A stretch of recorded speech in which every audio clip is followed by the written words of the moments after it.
Welcome to Pittsfield Green Drinks. This event is sponsored by Berkshire Environmental Action Team, also known as BEAT. My name is Chelsea Simmons, and I'm BEAT's Education and Outreach Coordinator. If you don't already know about BEAT, you can find out much more on our website, thebeatnews.org. Our mission is to work together to protect the environment for wildlife in support of the natural world that sustains us all. On our website, you can easily stay informed about environmental events, job openings, projects, public meetings in Western Mass and occasionally statewide and regionally as well.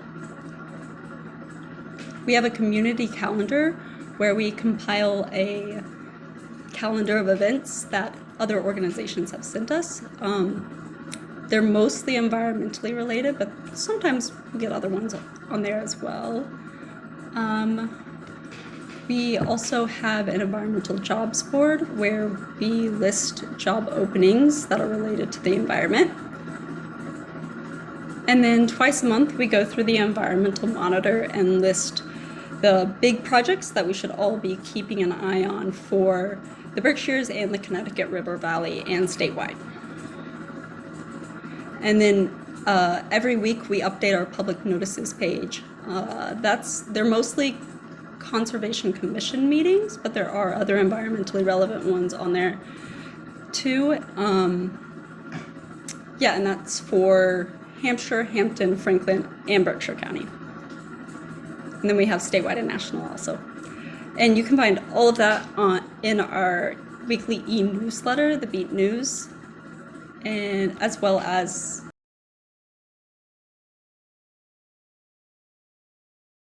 environmental articles, local, regional, national, global news. And if you'd like to subscribe to that, you can go to our website and go to news and calendar, and then you click subscribe. Many of you probably already know this, but BEAT is a 501c3 nonprofit, so that means all of our funding comes from grants or generous donations. So programs like this one are only possible thanks to the people who support us. If you'd like to support us, you can go to our website and then go to the donate page, and there are multiple ways you can do so. And thank you.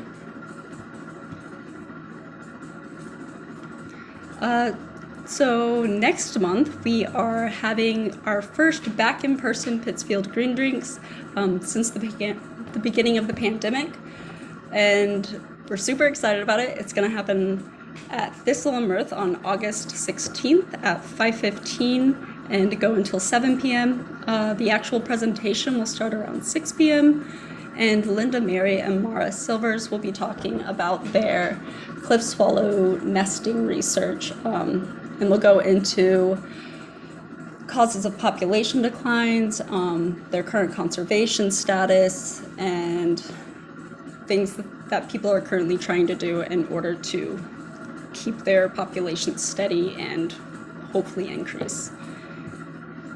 So I think that's all I have for you guys. So I'm gonna stop sharing my screen and hand it off to Cary Kandel and Judy Grinnell, our speakers tonight.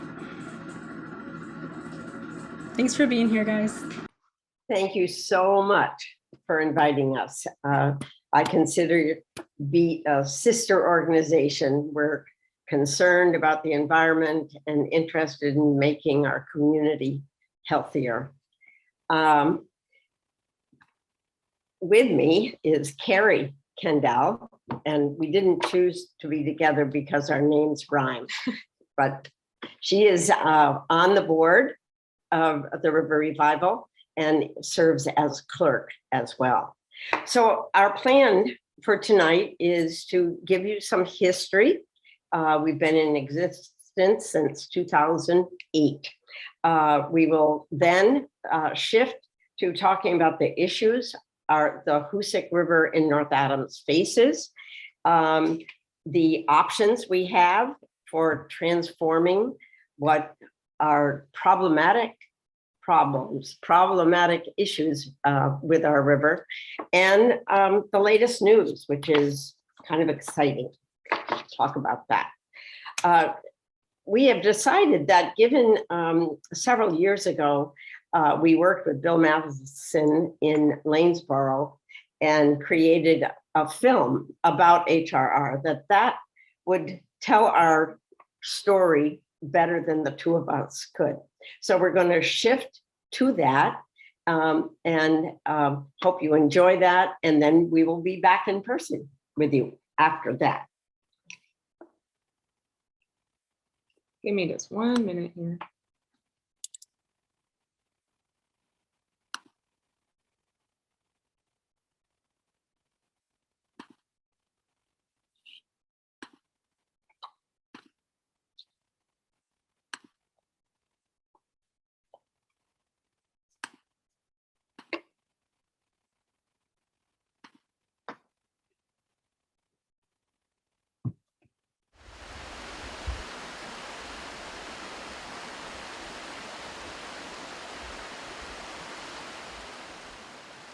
Warm greetings from North Adams, a small city nestled within the foothills of the Taconic and Green Mountains. Surrounded by extraordinary natural places, the city also harbors many remnants of an industrial heyday. Its skyline dotted with 19th century church spires and its roads lined with outsized mills. Through the middle of it all flows the Hoosic River, which sustained the industries of this western Massachusetts city until the 1940s. The Hoosic is no longer harnessed for power, but for many, it offers respite and tranquility. And just outside the city center, the river shows its wildness, running clear and cool as a mountain stream. In fact, it is one of the only large rivers in Massachusetts still supporting a native trout fishery. But our beautiful river also has a dark side. The Hoosic has periodically overflowed its banks, flooding whole sections of the city. So in the 1940s, the Army Corps of Engineers was asked to manage these floods. Their solution was encasing the river in 2.5 miles of concrete chutes, which have indeed saved the city. However, imposing vertical walls 10 to 20 feet high, with 45-foot concrete floor, has transformed the river, eradicating habitat, curtailing access, and partitioning the city. This engineered solution for containing the river destroyed its beauty and its ability to support fish and other stream life. The Hoosic in downtown North Adams is an inaccessible, unattractive, and inhospitable scar running through the city. After more than 60 New England winters, the pounding of spring meltwaters, and a few hurricanes, the chutes are now showing their age. Several 20-foot wall panels have collapsed.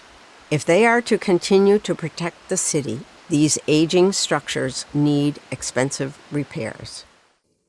With so many reasons to rethink our flood control system, a group of residents formed the Hoosic River Revival to explore if a 21st century flood management system could protect North Adams while also bringing the river back to life.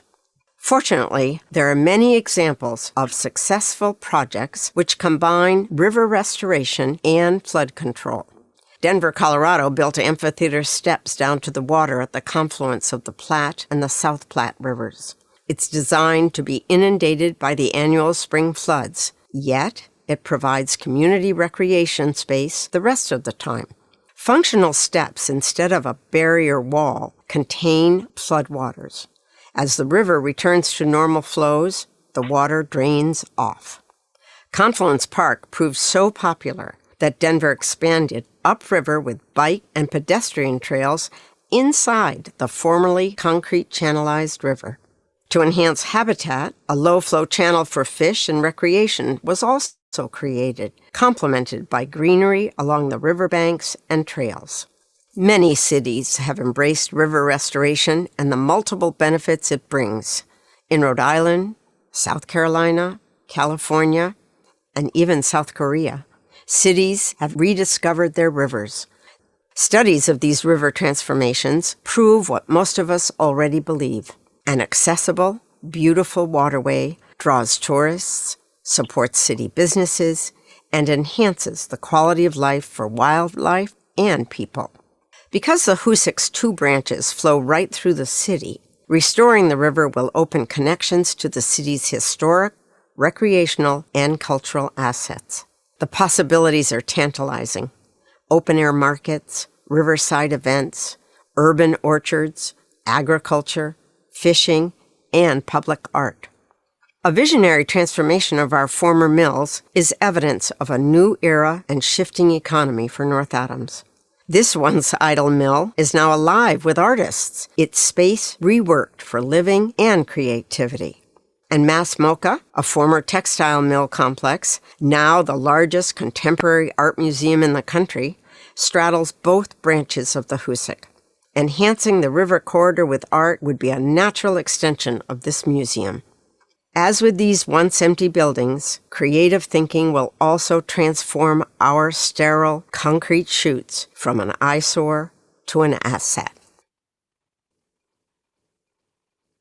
Thanks to 8 years of extensive community outreach by the River Revival, with residents, local and state officials, and the Army Corps of Engineers, combined with $800,000 from individuals, businesses, and the state of Massachusetts, our organization, a priority project with the state of Massachusetts, has moved from dream to design.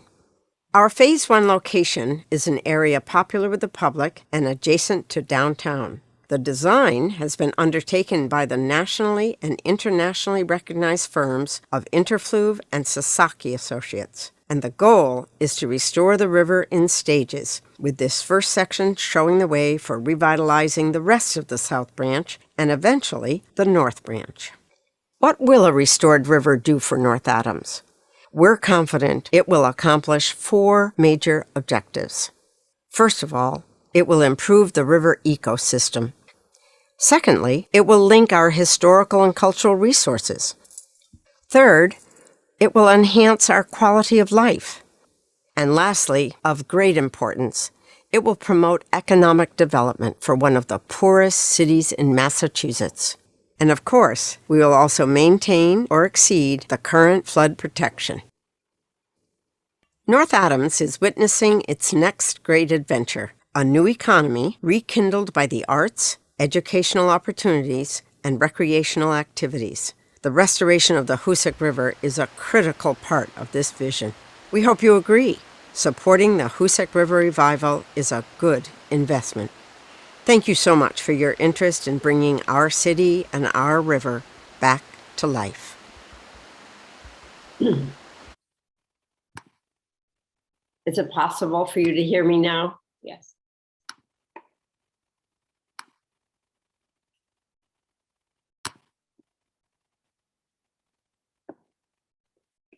Okay, so I'm going to speak for just a little bit to finish the history that you just saw, but we wanted to emphasize that the 2 miles in North Adams is just a very small part of this river, which is, as you can see, 70 miles long and goes through 3 states. But what's Go ahead. but what is most interesting is that we are considered a scenic river in Massachusetts. I'm going to take over. Yep, go right ahead. Okay, so this image really hammers home that the Hoosic runs right through downtown North Adams. In fact, Mass Mocha is really hugged by both the north and the south branch of the river. The areas in red depict where the concrete flood chutes are in place, really running like a scar right through downtown. The area in green around Knoll Field is where berms and riprap or a loose stone foundation are in place for flood control. This image shows a typical downtown view of the river. The concrete chutes make the Hoosic inaccessible and unattractive to people and unhealthy for area wildlife. As seen in the video, periodic flooding of the Hoosic has been catastrophic for the city. Tropical Storm Irene highlighted for many residents why flood control is imperative. Unfortunately, this event also gave many people what we feel is a false sense of security, given the roughly 70 years of wear and tear on the chutes and the current evidence of panel failures.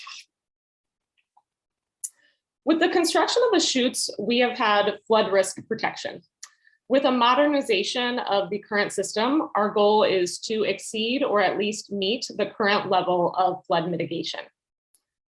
With a modern system, we will have added ecological, recreational, cultural, and economic benefits for the river and the city. Some of these benefits include improving water quality, as well as the quantity and diversity of plant and animal species in the river, increasing attractiveness of the city to residents, visitors, and businesses, and linking people, neighborhoods, and cultural resources via greenways. Since 2019, the value and need of our project has been strengthened and clarified by these two city-sponsored studies. There's an agreement in the community that the most pressing issue is flooding, and we were pleased to see that there is official support of the research and analysis that we have done over the last decade. This picture shows the locations of both the leaning and fallen wall panels. There are currently 7 leaning panels depicted in yellow, which are susceptible to falling due to water flowing behind them. The 5 fallen wall panels are in red. 2 fell prior to 2005. The panel near the Porches Inn fell in 2005. The Willow Dell panel fell in 2013. And the Mass Mocha panel fell in 2017. Here's, I hate to interrupt, but you have a gray box on the right side. Can you see that? Nope, I can't. Okay, in that It's blocking everything or just? No, it's not. Just thought if you could get rid of it, that would be great. But if not, it doesn't block much. Okay, we're gonna let it go. So here's a picture taken soon after the Willow Dell panel fell in 2013. This was the 4th wall panel to fall. The adjacent panels are now leaning due to backflow of the river, and this area has not been repaired. Mass Mocha is the cultural and economic catalyst for the city's renaissance. You know, the urgent need for our deteriorating flood chute system to be addressed is clearly evident in this photo. The Mocha panel fell in 2017 and has since been patched. Of greatest concern to us here at HRR is that the walls were not constructed according to plan. There is major faulty construction, which explains the fallen panels. The concrete is still in pretty good condition, but missing rebar within the panels has compromised their strength and ability to withstand force. The flaws in construction are likely systemic and may affect the entire 2 miles of engineering. So now I'm going to turn it over to Judy to show you some ideas for transformation.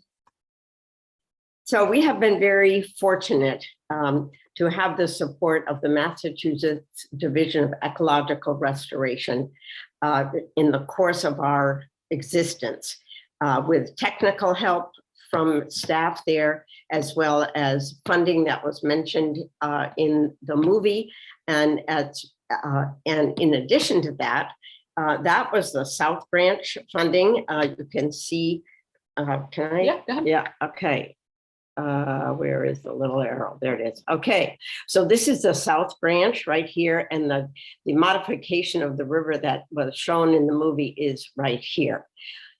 We were stalled in our progress to work with the Corps because a mayor, former mayor, gave a local entrepreneur access to a part of this that we needed to maintain flood protection with the new design.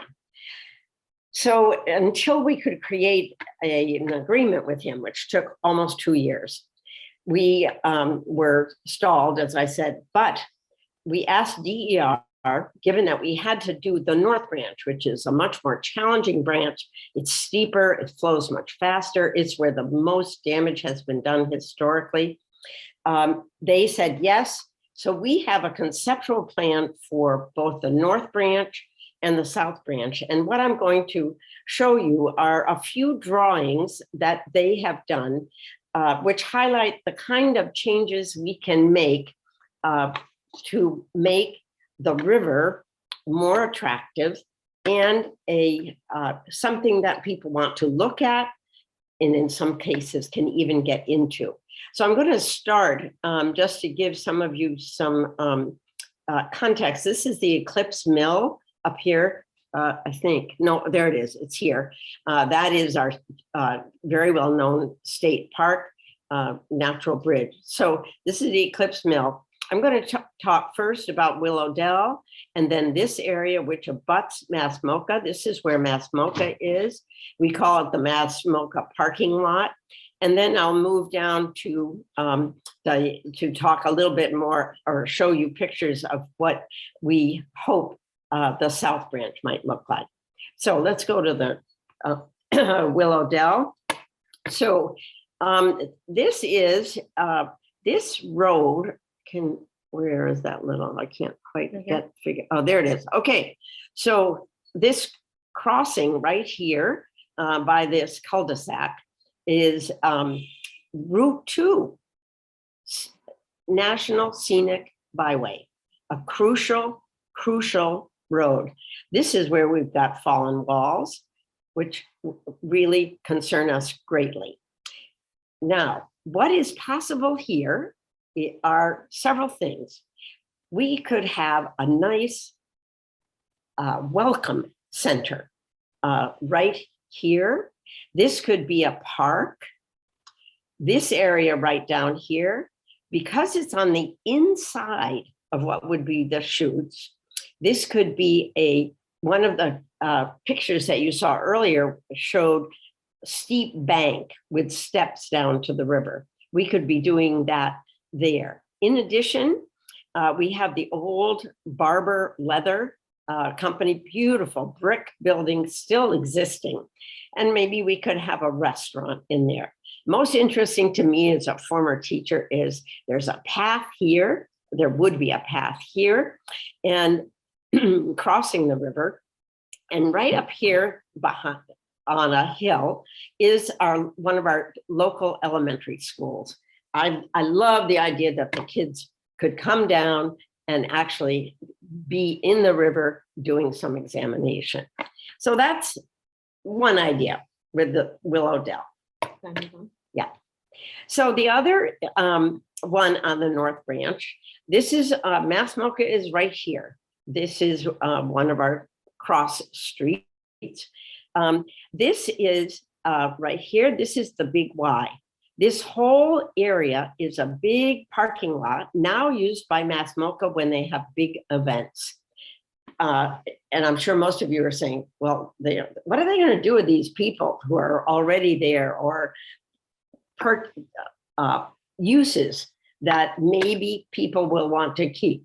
That's the challenge when you're doing something like this. But we're hoping they will see the benefit of maybe finding another parking lot nearby. So this could be condos, riverfront condos. My apologies.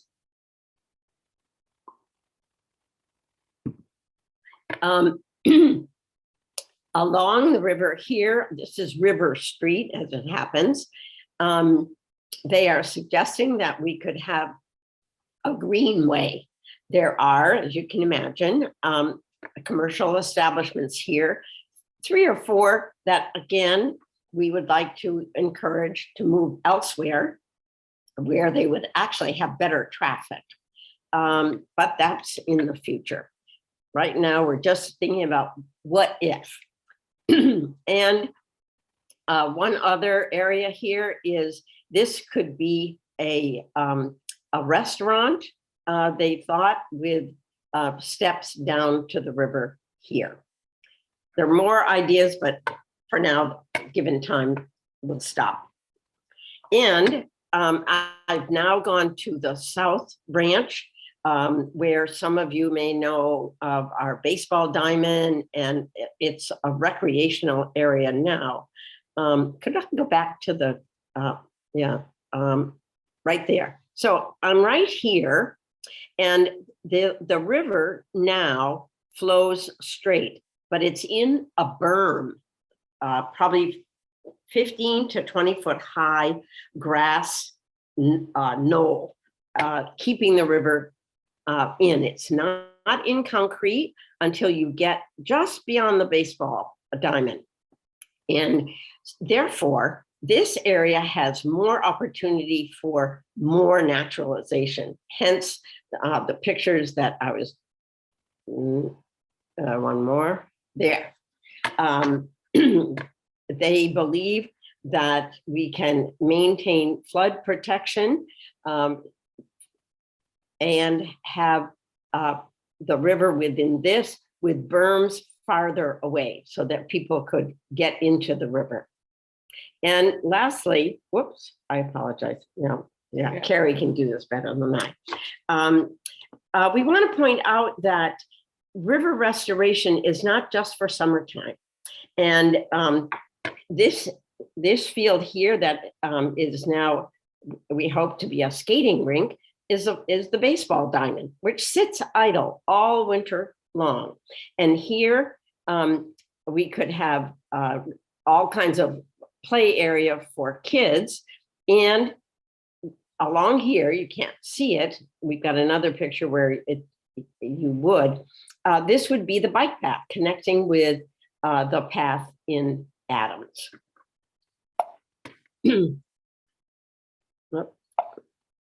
Sorry, did I do I something? don't know. Oh, there we go. Okay, but we want you to know of something that's called a low flow channel. The picture at the top is what we are hoping we can do to connect the fish that are in the south of the river down by Adams and Cheshire with the fish that are coming in from the north branch at Masmoka. Given that we've got 40 feet across the bottom, it is possible in some cases to have a flowing water wide enough for kayaks as well. This looks a little stark, but in some areas, instead of having concrete on either side, they have greenery, which makes it look a little more attractive. And here on the lower left, you see they're not steps, but it is a raked land, which means the water will flow up when we have high water and then flow back down into the river. And then another style of restoration is all of this concrete, but not concrete walls. Again, gradual borders on the side.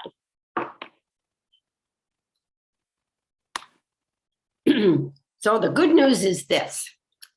In 2014, the Corps of Engineers said to us, when we said, we're learning that this river flood control system has some serious issues. We would like you to consider doing a feasibility study so that you could then make decisions on how to improve it. They said, well, the cost to do this will be greater than any loss North Adams might have from flooding. And a cost benefit analysis is always done by the federal government for major top projects. And this would be a $200 million project about, and the value of the loss in North Adams, we're pretty sure would be less than that. So we don't think you should apply. The mayor at the time said, well, what's going to happen when it floods? Well, you'll just have to call FEMA.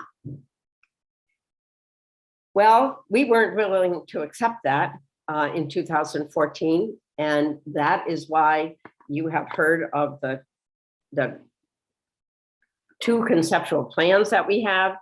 And we have done considerably more advanced work on looking at areas of brownfields. So the Corps in 2021 said, yes, we made an application with the city because the city is the official sponsor.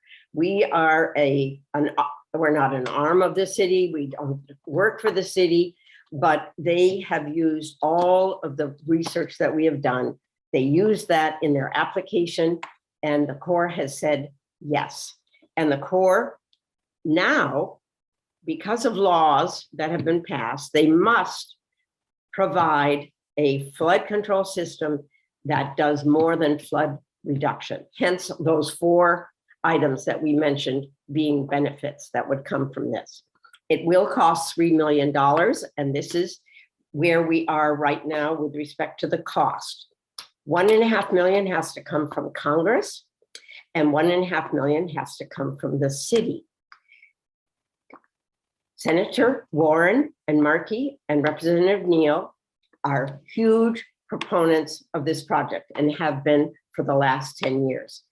They believe in this budget that 1.5 million will be set aside for North Adams. Sorry, for the Corps. We've also been working with Senator Hines and Representative Barrett because 1.5 million is too much for the city of North Adams. And Senator Hines has in the queue, working with Governor Baker, a request for $1 million, which would be allocated to the city for this project. We will know in the early fall, we think. That might be the earliest. And we hope to start the study in January of 2023. Yep. So we're working on a city HR agreement to put in writing exactly what our respective relationships are going to be in the course of this restoration project. We're also working on what's called a conceptual plan. Those 4 benefits plus flood reduction, the Corps has said to us, well, what do you really want? So we're writing, there'll probably be a 3 or 4 page explanation for what we want, putting the meat on the bones of an ecologically sound river, a community asset, flood reduction, flood risk reduction. That's what the Corps calls now. They don't say flood control, they say flood risk reduction. So that's what we're working on. And the pictures at the bottom are what we hope, what we're living with now and what we hope will be the future. Thank you very much. We're open for questions. Fantastic. Thank you so much. Let's see here. Does anybody have any questions? So we had one in the chat. Jeff Turner asked, how did the price drop from 200 million to 3 million? Oh, no. Oh, sorry. My poor explanation.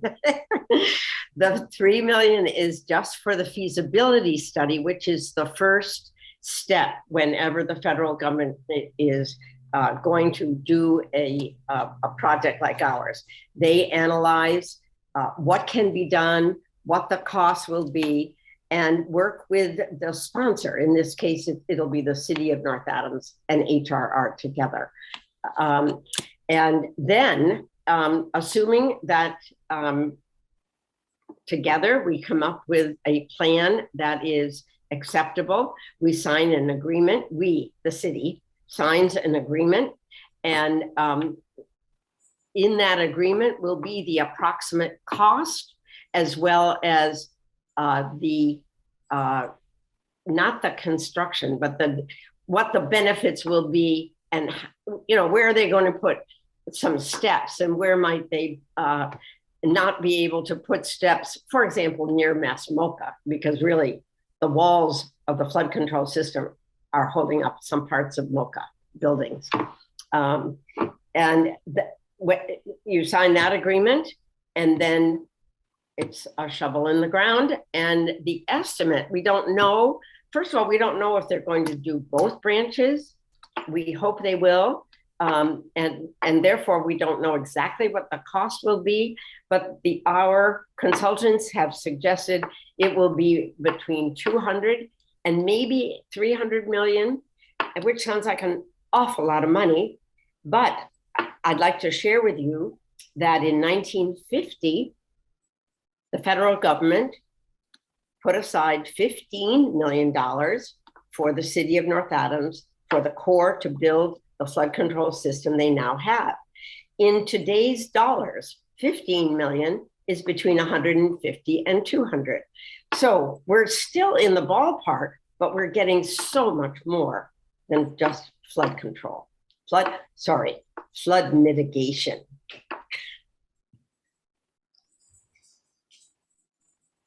Awesome.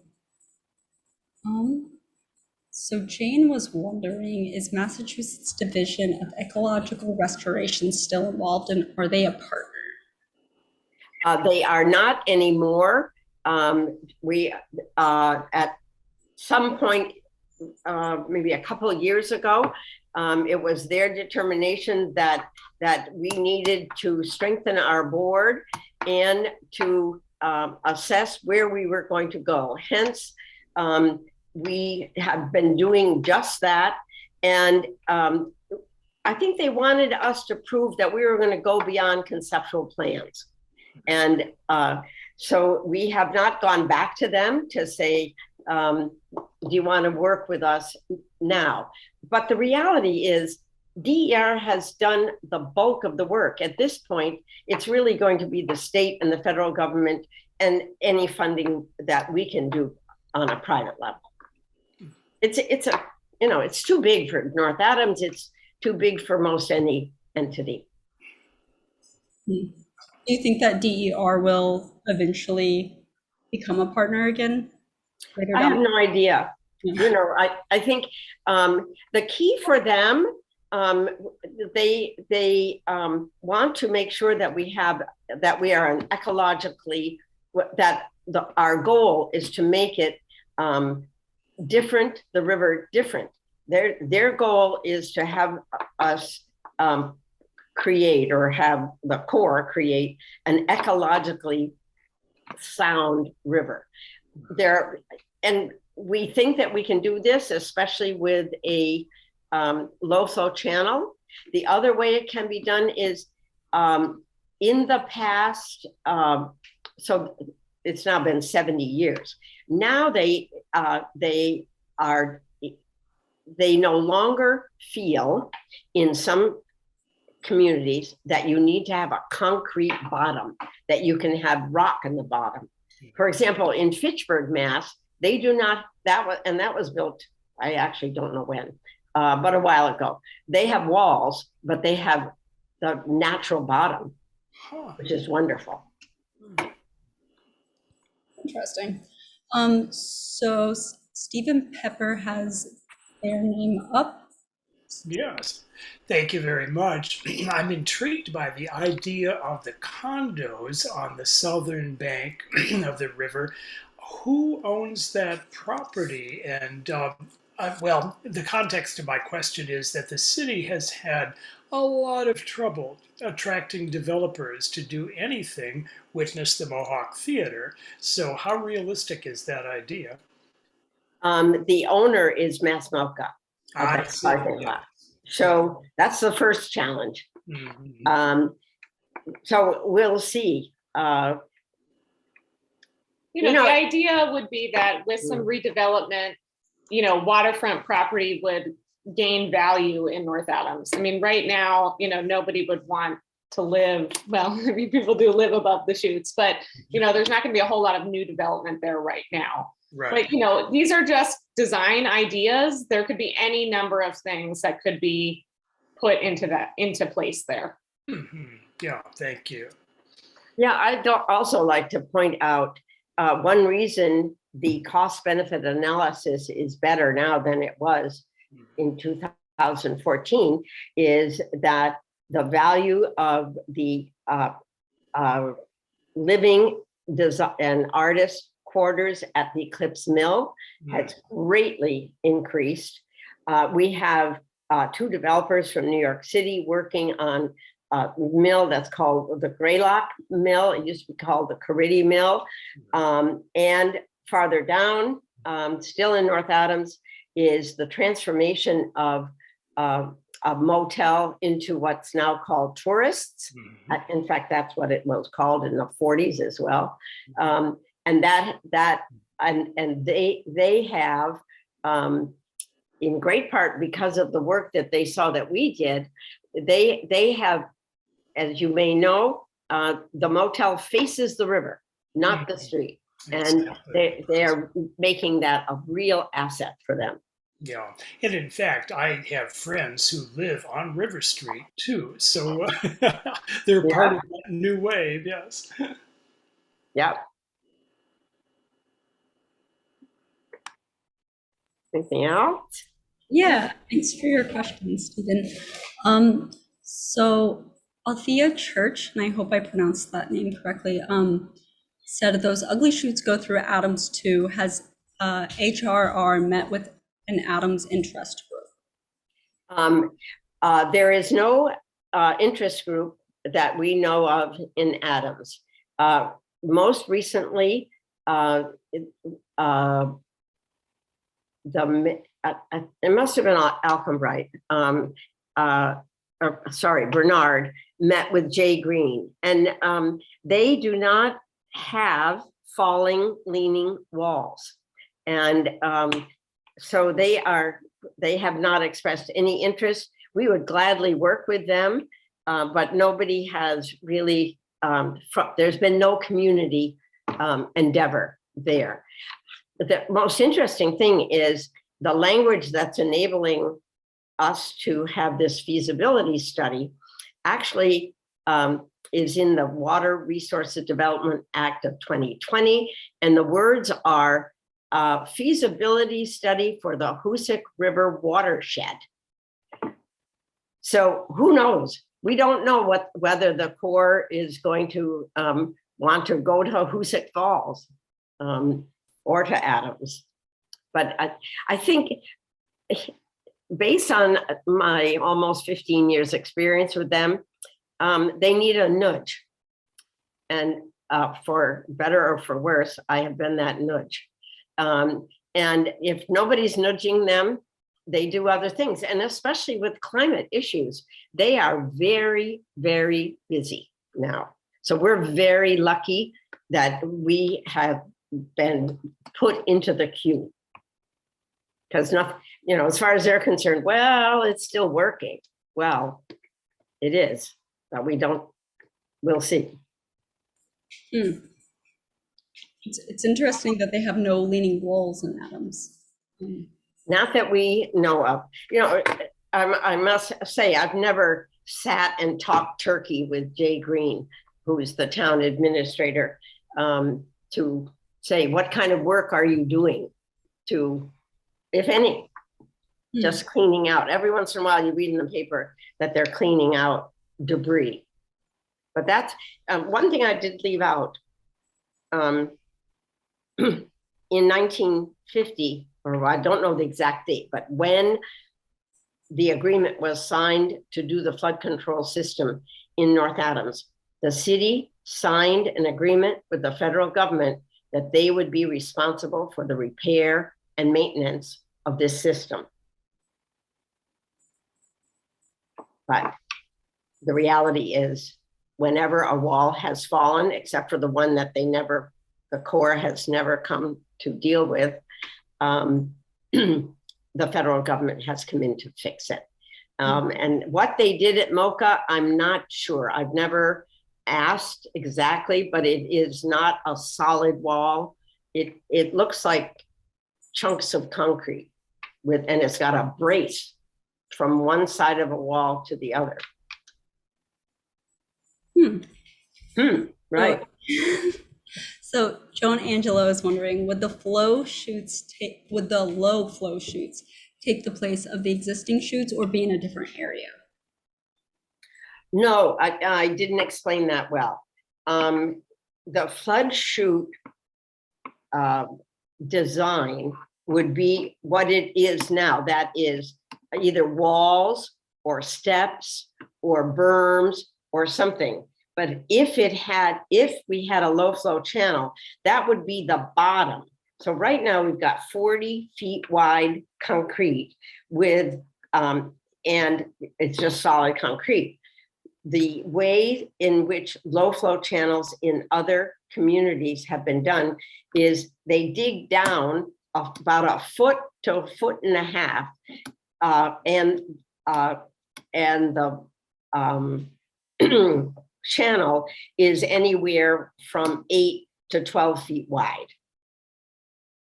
So it's like a channel within a channel, Yes, basically. thank you. Yeah. Okay. So Jeff asked the feds would be responsible, and I think that's referring to them repairing the walls when they're falling. Well, what has happened historically is the city, for example, when the wall across from the porches fell in 2005, the city asked the representative John Olver then, to find $500,000 because that's what it costs to repair it. And it took for 3 years, but then it was finally allocated and a new wall was put up. And that's when, for the first time, because I read the report from the Corps acknowledged that it was faulty construction. Okay. Does anybody else have any questions? You can either unmute yourself, put it in the chat. I have a couple if nobody else does. Sure. I'm wondering, so you had said that there are walls holding up the structure of MoCA. And so That was a bit of an exaggeration. okay, so I guess I was wondering, will those areas actually have to keep the walls if that's the case? It is very likely. At that point on the south and the north branch, the walls will remain, the interior walls will remain. Whether the exterior wall can be modified, I doubt, because the south branch flows right in the middle of the complex. So they're not going to move any buildings to make room for steps down to the river. And then on the north side of the north branch is porches. So they're not going to change that either. So it'll probably remain the same. And there might be other parts in the river where we won't have a lot of flexibility. Would the bottom still be taken out? We hope so. We hope that low flow channel, it goes from the north branch up by the Eclipse Mill all the way down until at the convergence. And then it flows, then it would be the natural river flowing into Williamstown. And so Sandra was wondering, when there's only a small amount of standing water in the chute, is it attracting mosquitoes as the chutes are now? Not to our knowledge. I mean, the water is flowing, and typically, I'm not a biologist or an ecologist, but my knowledge is that mosquitoes really need stagnant water to breed. So to my knowledge, we don't have a significant mosquito problem with the kind of low flow that's typically in the chutes right now. And the chutes are also designed to really keep the water moving. That's one of the reasons they built them, was to really keep the water moving along to reduce the flood risk. So not a huge issue.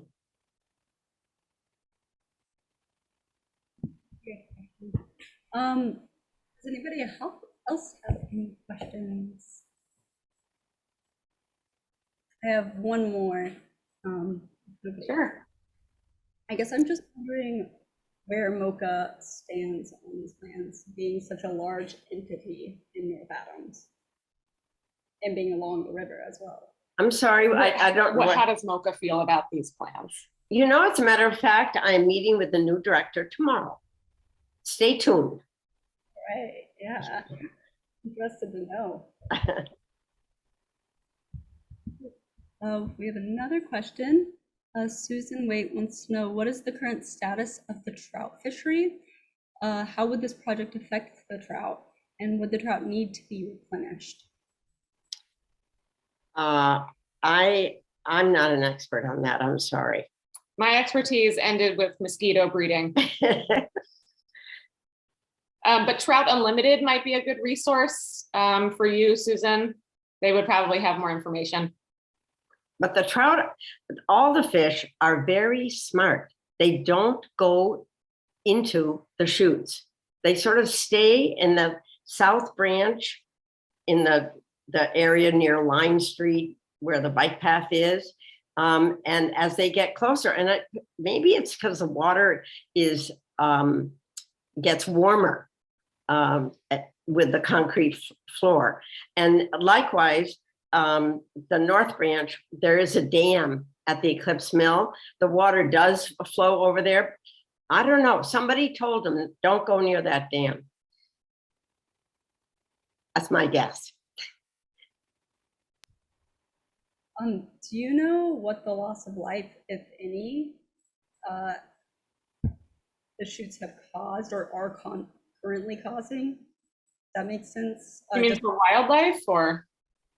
For not people, organisms living in the ecosystem there in the Hoosic River. We don't know, but they really don't support much life at all. And technically, there's not supposed to be any vegetation within like 8 or 10 feet of the chutes. That hasn't really been maintained. So there's a lot of mostly invasives kind of growing all over it. But I'm sure the loss of ecological life is pretty significant. Okay, well, does anybody else have any questions? Last call. If I may, I'd just like to clarify one thing about the flow in the river. As Cary said, it's designed to flow fast, and the bottom is raked a bit, which explains why there is so little water. And people have said, why are you bothering doing this? There's no water in the Hoosic River. Well, that's because of the design of the chutes. There is plenty of water, as you all know, I'm sure, up in Clarksburg and in Adams and Cheshire and flowing into Williamstown. It's just the design that makes it look like it's going to be just a sprinkling of water. Thank you for that clarification. And thank you so much for being here tonight. Thank you very much. We have a website with lots of information. If you're interested, just Hoosic River, HOOSIC River Revival.org. Right. Thank you very, very much, and great questions. This was fun. I just wanted to share one comment in the chat from Joan Angelo saying, this has been a most fascinating talk. Thank you so much, and good luck with this amazing project. It will be an amazing asset to North Adams. I hope to live to see it. We hope to live to see it too. I do, especially. Thank you again, very, very much. Thank you, guys. Bye-bye. Good luck with all you're doing.